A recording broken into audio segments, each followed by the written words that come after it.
Assalamualaikum warahmatullahi wabarakatuh. Saya Nur Syafiqah binti Azaman 2191248. Baiklah, hari ini saya akan menjelaskan mengenai tanggungjawab peguam syar'i dalam undang-undang serta peruntukan undang-undang berhubung dengan wakalah.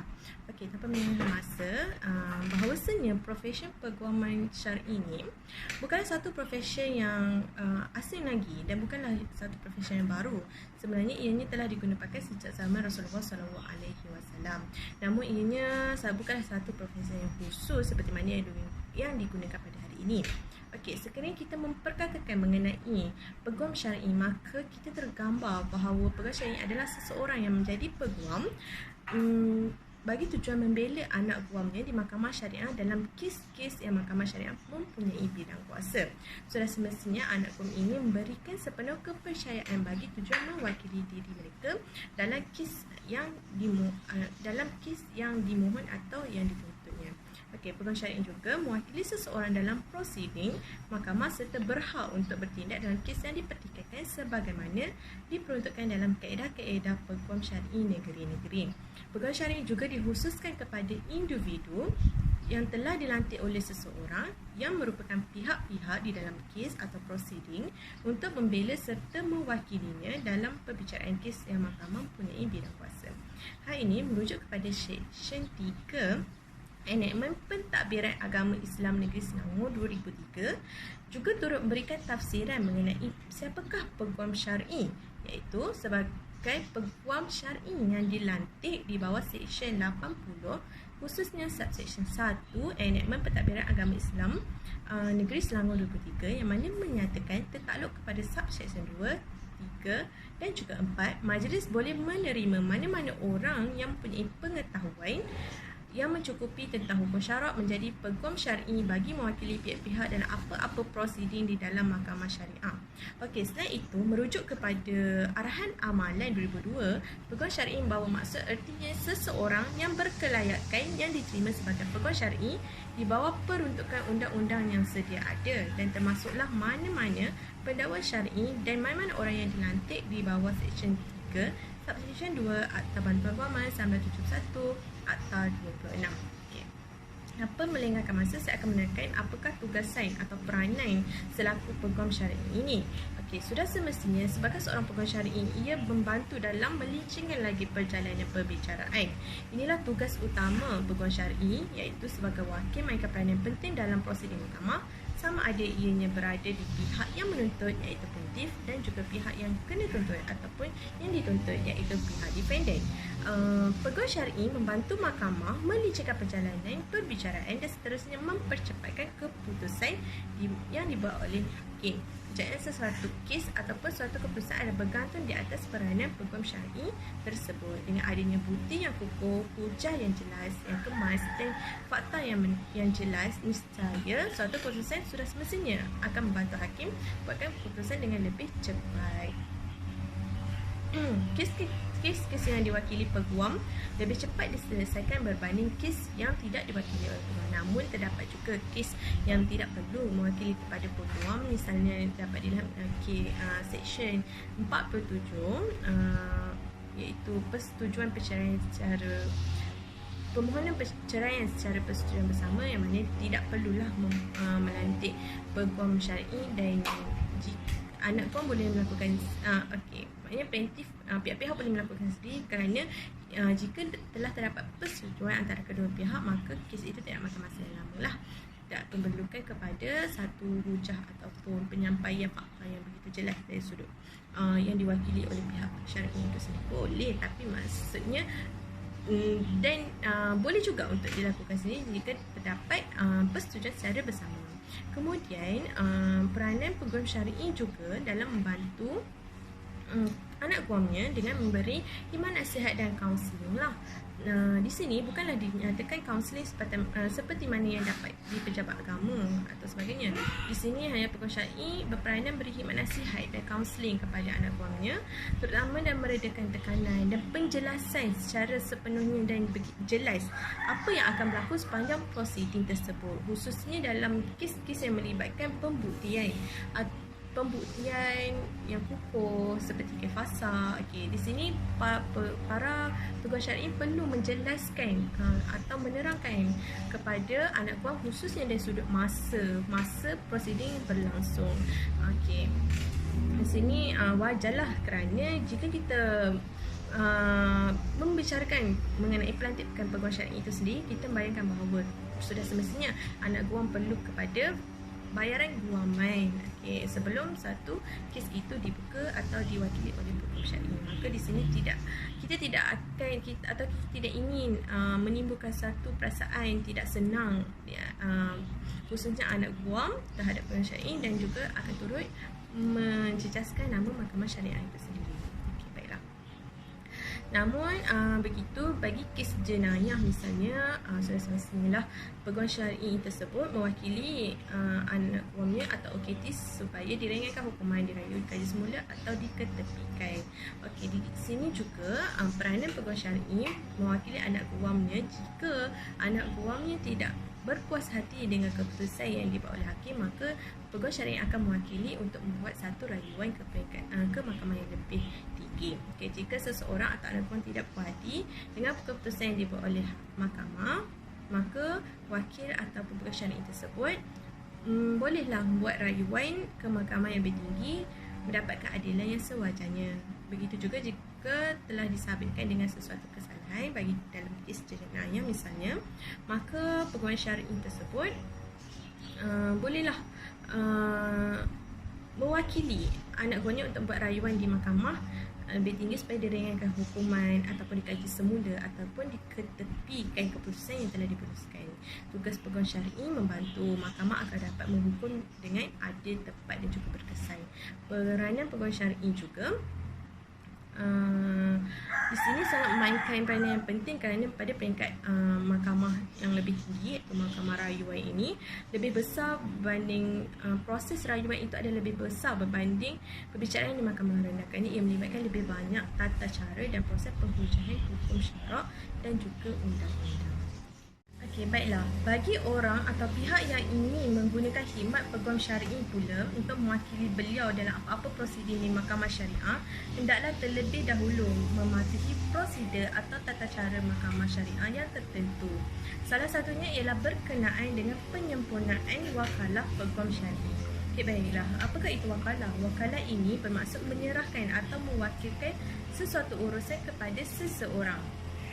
Dari sudut fiqh pula, konsep wakalah yang digunakan adalah wakalah bil-khusumah dikaitkan dengan konsep pelantikan peguam syar'i. Hal ini tidak dinafikan lagi bahawa ini juga mempunyai peruntukan khusus dalam enakmen tata cara mal mahkamah syariah Negeri Selangor 2003 bermula daripada bahagian 5, Seksyen 34 sehingga Seksyen 39. Berdasarkan definisi yang diberikan, maka dapat disimpulkan bahawa prinsip wakalah adalah berorientasikan tanggungjawab seorang wakil yang diamanahkan oleh seseorang untuk menjalankan urusan yang telah dipertanggungjawabkan kepadanya. Okey. Seperti mana yang telah saya nyatakan tadi, bahawa merujuk kepada peruntukan khusus melalui enakmen tata cara mal mahkamah syariah Selangor 2003, bahagian 5 bermula Seksyen 34 sehingga Seksyen 39. Di mana bahagian ini adalah mengenai pelantikan, di mana jika kita membicarakan mengenai wakalah, kita memahami bahawa bermulanya pelantikan seseorang terhadap peguam syar'i untuk mewakilinya. Di seksyen inilah diperuntukkan mengenai pelantikan, penukaran, pelepasan, penarikan diri dari mewakili serta penamatan khidmat peguam syar'i dalam mengendalikan dan mewakili anak guam di mahkamah syariah. Walaupun sedemikian peruntukannya, namun kesemua peruntukan ini masih tertakluk kepada hukum syarak dalam bab hukum perwakilan yakni mengenai bab wakalah al-khusumah. Okay. Di mana dilihat dulu kepada Seksyen 34 iaitu wakalah. Subseksyen 1, pelantikan peguam syar'i hendaklah dilafazkan oleh orang yang melantiknya dan diterima oleh peguam syar'i yang dilantik sedemikian di hadapan mahkamah atau pendaftar. Begitu juga subseksyen 2, jika seorang peguam syar'i telah menerima pelantikan di bawah subseksyen 1, dia hendaklah sebelum mengambil apa-apa langkah dalam prosedur itu memfailkan satu wakalah dalam borang MS5. Borang MS5 adalah merujuk kepada jadual ketiga borang MS5. Borang MS5 ni lah yang diguna pakai bagi setiap peguam syar'i dan anak guam yang ingin diwakili oleh peguam syar'i dan dibacakan di hadapan mahkamah ataupun pendaftar. Manakala Seksyen 35 pula memperuntukkan penyampaian kepada peguam syar'i.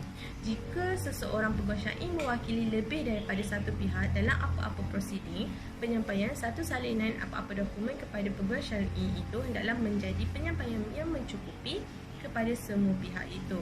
Okey. Bagi Seksyen 36 pula memperuntukkan jikalau ingin menukar peguam syar'i, bagaimanakah prosedur atau caranya. Okey. Seksyen 1 memperuntukkan jika suatu pihak berhasrat menukar peguam syar'i, dia hendaklah memfailkan suatu notis penukaran dalam borang MS6 dan penyampaian satu salinan notis itu kepada semua pihak. Manakala Seksyen 2 menyatakan Seksyen 34 hendaklah terpakai berhubung dengan penukaran peguam syar'i sebagaimana seksyen itu terpakai berhubung dengan pelantikan peguam syar'i. Okey, Seksyen 36 Seksyen 1 ini menerangkan mengenai borang MS6 yang diguna pakai, merujuk juga kepada jadual ketiga Dewan Tata Cara Mal Mahkamah Syariah Selangor 2003. Okey, peruntukan di dalam Seksyen 37 iaitu mengenai pelepasan peguam syar'i, di mana jika suatu pihak ingin melepaskan peguam syar'inya, dia hendaklah memfailkan satu notis pelepasan dalam borang MS7 dan menyampaikan satu salinan notis itu kepada semua pihak. Okey. Borang MS7 ini digunakan bagi tujuan pelepasan peguam syar'i, merujuk juga kepada jadual ketiga dalam Enakmen Tata Cara Mal Mahkamah Syariah Selangor 2003. Manakala Seksyen 38 mengenai pelepasan atau atas permohonan peguam syar'i, maknanya pelepasan ini dimohon oleh pihak peguam syar'i itu sendiri. Jika peguam syar'i yang mewakili satu pihak mohon untuk dilepaskan, dia hendaklah memfailkan satu notis penarikan diri dalam borang MS8 dan menyampaikan satu salinan notis kepada pihak yang diwakilinya. Okey, baiklah.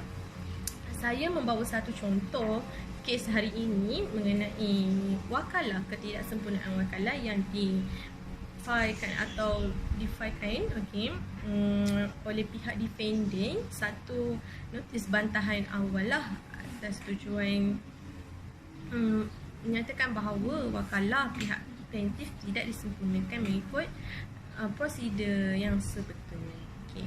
Merujuk pada kes Badariah Harun lawan Idris Mahmud 2005, Jurnal Hukum Jilid 1, di mana bagi fakta kes ini plaintiff membuat tuntutan mut'ah dan harta sepencarian terhadap bekas suaminya iaitu Idris Mahmud.